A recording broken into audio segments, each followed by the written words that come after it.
Process scheduling algorithm. Process scheduling algorithm की पहले हम कुछ बेसिक टर्मिनोलॉजीज देख लेते हैं। इसमें आता है दो केस आते हैं, प्रीएम्प्टिव आता है, नॉन प्रीएम्प्टिव आता है। सबसे पहले नॉन प्रीएम्प्टिव देख लेते हैं। इससे पहले एक चीज़ और देखते हैं कि प्रोसेस शेड्यूलिंग एल्गोरिथम क्या होती है। बेसिकली ये ऐसा वे होती है selecting the process from the ready queue and put into the CPU. Basically एक रेडी क्यू होती है जहाँ पे सारे प्रोसेस आते हैं, एंटर करते हैं।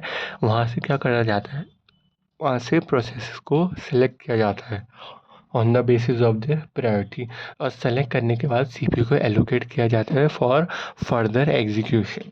अब नॉन प्रिएम्प्टिव देखते हुए ना, process complete its execution and leave CPU voluntary perform some I operation. Means कि नॉन प्रिएम्प्टिव में अगर कोई प्रोसेस आया है तो उसको कंप्लीट एक ही गो थ्रू में, मतलब एट वंस टाइम उसको पूरा कंप्लीट किया जाए।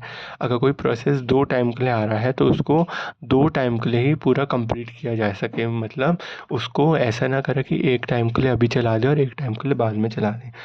तो उसको कंप्लीटली फुल्ली एग्जीक्यूट किया जाए विदाउट एनी इंटरप्ट। सेकंड आता है प्रीएम्प्टिव। प्रीएम्प्टिव क्या होता है, जिसमें जो प्रोसेस एंटर करता है रेडी क्यू में, तो उसको एक पर्टिकुलर टाइम क्वांटम के लिए, पर्टिकुलर टाइम पीरियड के लिए चलाते हैं।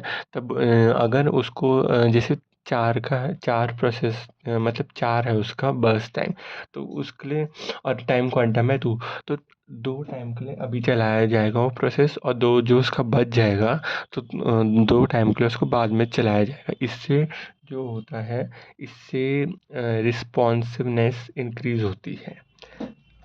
अब CPU bound time. CPU bound time क्या होता है, there are many processes which require most of the time by the CPU.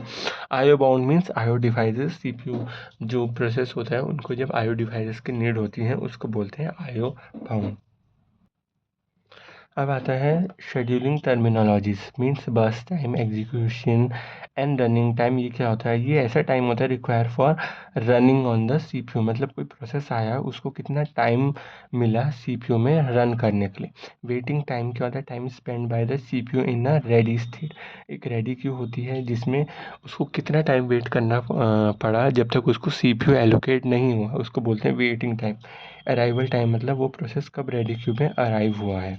Exit time मतलब जब प्रोसेस कंप्लीट हुआ, उसका एग्जीक्यूशन कंप्लीट हो गया, वो सिस्टम से किस टाइम बाद एग्ज़िट हुआ है। Turn around time. Turn around time क्या होता है, spend by the process in the system. मतलब जब प्रोसेस सिस्टम में एंटर करा और जब एग्ज़िट करा, तो जब एंटर और एग्ज़िट के बीच का टाइम को बोलते हैं turn around time. Response time mean, एक चीज़ और है कि जो टर्न अराउंड टाइम होता है उसका फॉर्मूला होता है arrive et means completion time. It's not et, it's ct, completion time minus arrival time, or also known as burst time plus waiting time. Response time क्या होता है, रिस्पॉन्स टाइम होता है time between the process in ready queue and get schedule by the CPU. मतलब जो process आया ready queue में, जब प्रोसेस रेडी क्यू में था उसको सीपीयू एलोकेट पहली बार कब हुआ है उसको बोलते हैं response time. Basically, there are some criteria for CPU scheduling algorithm: average waiting time, average response time, CPU utilization, and throughput value. Throughput value means number of processes executed per unit time. So, for CPU scheduling algorithm, average waiting time and average response time should be decreased, and CPU utilization and throughput value should increased.